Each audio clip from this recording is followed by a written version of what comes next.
Senhor presidente, no momento o vereador Natalino da Silva, senhores vereadores, senhoras vereadoras e todos aqueles que me veem e me ouvem, aqui presentes, também pelo rádio, pela televisão, eu cumprimento a todos. De início, eu quero enviar meus cumprimentos à SENAG por ter vencido o Torneio do Medo, realizado neste último fim de semana, no sábado, no Bauru Tênis Clube. Lembrando que o Torneio do Medo é um torneio que reúne profissionais de medicina, engenharia, direito e odontologia, na disputa de várias modalidades esportivas, mas o grande objetivo é a confraternização desses profissionais, e é isso que tem sido conseguido nos últimos anos. Claro que se trata de um torneio, claro que existem jogos, mas tudo num clima de muita festa que termina num grande convescote, um churrasco coletivo, com a entrega das medalhas e do troféu. E este ano, o campeão geral foi a SENAG, Associação dos Engenheiros, Arquitetos e Agrônomos, e eu quero cumprimentar a SENAG e a todos que participaram. Lembrando que a união dessas entidades, da SENAG, da PCD, da Associação de Médicos também, dos advogados da OAB, tem proporcionado outras ações aqui em Bauru, como, por exemplo, uma ação social muito bonita, que a gente realiza uma vez por ano, por ocasião das festas juninas, em que arrecadamos uma boa quantia de dinheiro para ser entregue às entidades sociais benemerentes aqui de Bauru.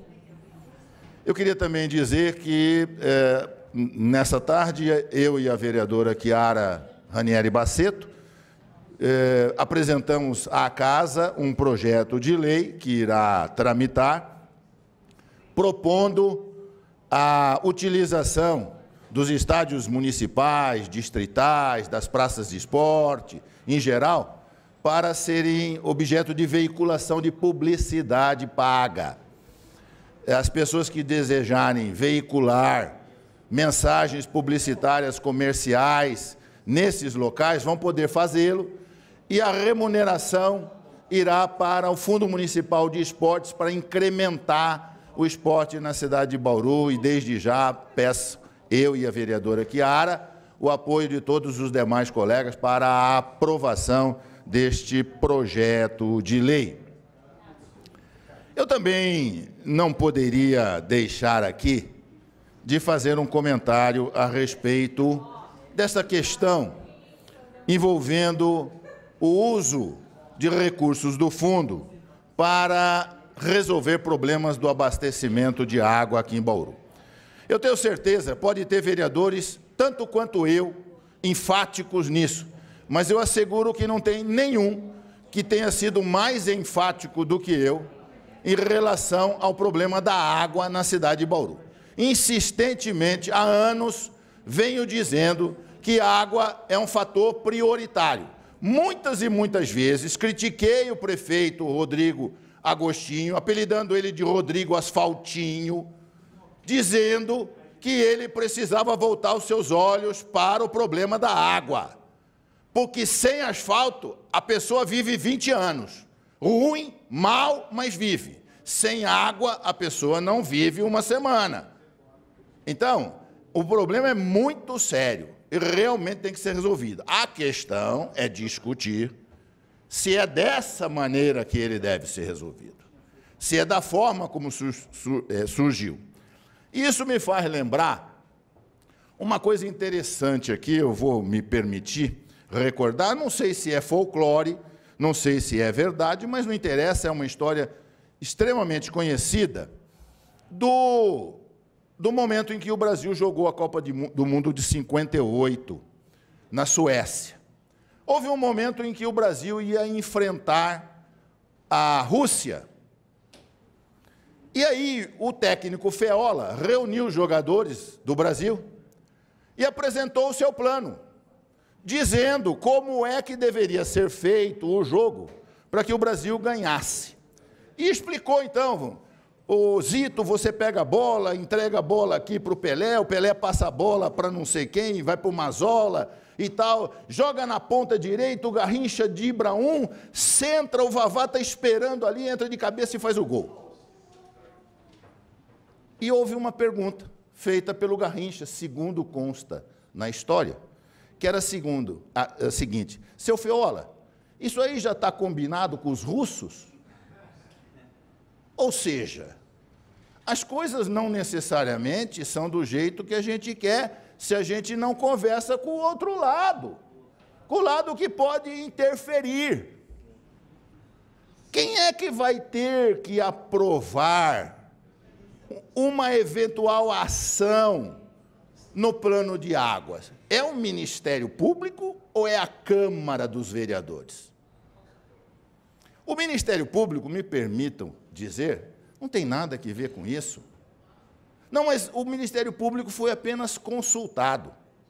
Quem está falando é um promotor de justiça, que conhece isso muito bem. Vão à Constituição e procurem verificar se consta das atribuições do Ministério Público ser órgão consultivo. Não consta. O Ministério Público não tem que dar consulta a ninguém. Não é assim que funciona. Então, não interessa saber a opinião prévia do Ministério Público.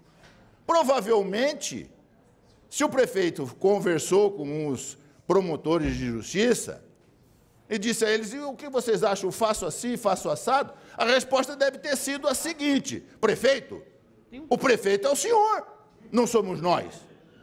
O prefeito é o senhor. Quem tem que decidir isso é o senhor. Mas eu posso fazer assim? Pergunte para a sua equipe jurídica. Pergunte aos seus procuradores, pergunte ao seu secretário. É o senhor que vai decidir isso. Nós vamos apenas examinar o que o senhor vier a fazer. Pois não? Doutor Segala, existe um TAC firmado em 2005. Sim. Com o Ministério Público, que fala especificamente do Fundo de Tratamento de Esgoto. Sim. Eu acredito que seja por esse motivo a visita do prefeito aos promotores, justamente por conta desse termo de ajustamento de conduta. O senhor conhece bem sobre o assunto. Conheço perfeitamente. O problema todo é que o TAC é feito para criar o fundo e fazer o fundo produzir a ET. A partir do momento em que a prefeitura fizer isto, está cumprido o TAC. A discussão sobre o que vai fazer com uma eventual sobra de dinheiro ou eventual continuidade da cobrança da taxa não está no TAC. Não está no TAC.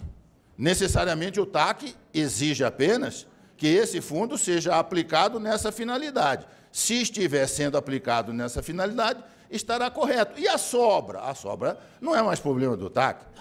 A sobra nós vamos ter que decidir. O ano passado, se Vossa Excelência se lembra, o ano passado, aqui nessa tribuna, no mês de julho, eu sugeri ao então prefeito Rodrigo Agostinho que fizesse um plebiscito por ocasião da eleição. Porque aí o povo, que é o dono desse dinheiro, o povo é que deve dizer onde ele quer que esse dinheiro seja gasto. É isso que era fundamental. Isso não foi feito. Quem sabe ainda podemos fazer o ano que vem, na próxima eleição, porque não dá para fazer plebiscito no momento em que não tem eleição, a estrutura é muito grande. Mas no momento que tem eleição, você deposita o voto no deputado aqui, ou no presidente da República, e numa outra urna que deposita sua opinião sobre o que deve ser feito com uma eventual sobra do fundo. Aí sim o dono do dinheiro vai decidir. E não vai ter ninguém para contestar isso, porque a Constituição diz que o poder é do povo. Todo o poder emana do povo, e em seu nome é exercido. Portanto, não haveria como discutir isso. Portanto, eu estranhei, continuo estranhando, espero que no momento que esse assunto chegar aqui, a gente o debata com maturidade e responsabilidade. Eu quero só encerrar minha fala fazendo uma pergunta dirigida ao vereador Natalino da Silva, dirigida ao vereador Carlão do Gás, dirigida ao vereador Marquinho da Diversidade, Carlinho do PS, Thelma Gobi. Teve um vereador aqui nessa casa que durante 8 anos, insistentemente, cobrou do prefeito que fizesse o Instituto do Planejamento aqui em Bauru. Quem era esse vereador? Quem era esse vereador? Vereador Paulo Eduardo.